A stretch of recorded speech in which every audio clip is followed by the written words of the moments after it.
ఆర్థిక సమస్యలతో సతమతమవుతున్న విశాఖ స్టీల్ ప్లాంట్కు 11,440 కోట్ల రూపాయల పునరుద్ధరణ నిధులు సాధించడం తమ కూటమి ప్రభుత్వ ఘన విజయమని మాజీ మంత్రి భీమిలి ఎమ్మెల్యే గంటా శ్రీనివాసరావు పేర్కొన్నారు.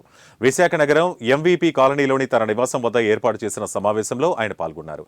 ఈ సందర్భంగా స్టీల్ ప్లాంట్ ప్రైవేటీకరణ ఆపాలని ప్లాంట్ ఉద్యోగ సంఘాలు, రాజకీయ పార్టీలు గత 1400 రోజుల నుంచి చేస్తున్న అలుపెరగని పోరాటాన్ని తమ ముఖ్యమంత్రి చంద్రబాబు నాయుడు, ఉప ముఖ్యమంత్రి పవన్ కళ్యాణ్ కేంద్ర ప్రభుత్వ పెద్దల దృష్టికి సమర్థవంతంగా తీసుకెళ్లి ప్లాంట్ మనుగడకు అవసరమయ్యే తక్షణ నిధులు మంజూరు అయ్యేలా తీవ్రంగా కృషి చేశారన్నారు. ఇందుకు కేంద్ర ప్రభుత్వ పెద్దలకు, తమ కూటమి ప్రభుత్వ పెద్దలకు కృతజ్ఞతలు తెలుపుకుంటున్నామన్నారు. 32 మంది అమరవీరుల ప్రాణత్యాగాలతో ఏర్పడి తెలుగు ప్రజల ఆత్మాభిమానానికి ప్రతీకగా నిలిచిన స్టీల్ ప్లాంట్ రక్షణ కోసం ఎటువంటి త్యాగాలకైనా సిద్ధమన్నారు. 2025 సంవత్సరం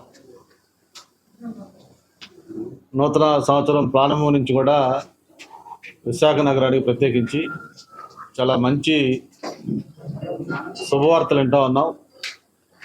ప్రత్యేకించి మొన్ననే 8న గౌరవ ప్రధానమంత్రి గారు విశాఖపట్నంలో ఇంజనీరింగ్ కాలేజ్ గ్రౌండ్లో ఒక భారీ బహిరంగ సభ, దాంతోపాటు 2,10,000 కోట్ల రూపాయలు సంబంధించిన పనులకి శంకుస్థాపనలు మన గౌరవ ముఖ్యమంత్రి గారు, అలాగే ఉప ముఖ్యమంత్రి గారు, యువ నాయకులు లోకేష్ బాబు గారి సమక్షంలో ఆ కార్యక్రమం చేసుకోవడం జరిగింది.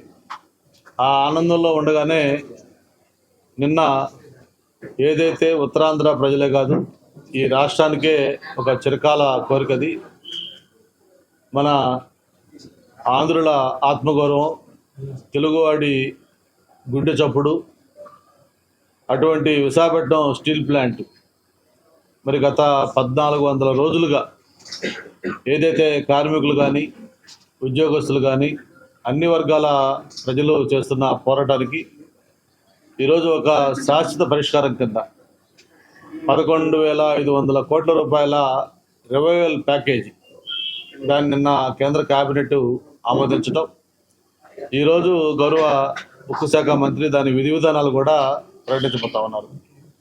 ఈ శుభవార్త మీ అందరితో షేర్ చేసుకోవాలని, అలాగే ప్రత్యేకించి మా కూటమి జనసేన కానీ, బీజేపీ కానీ నాయకులు, కార్యకర్తలు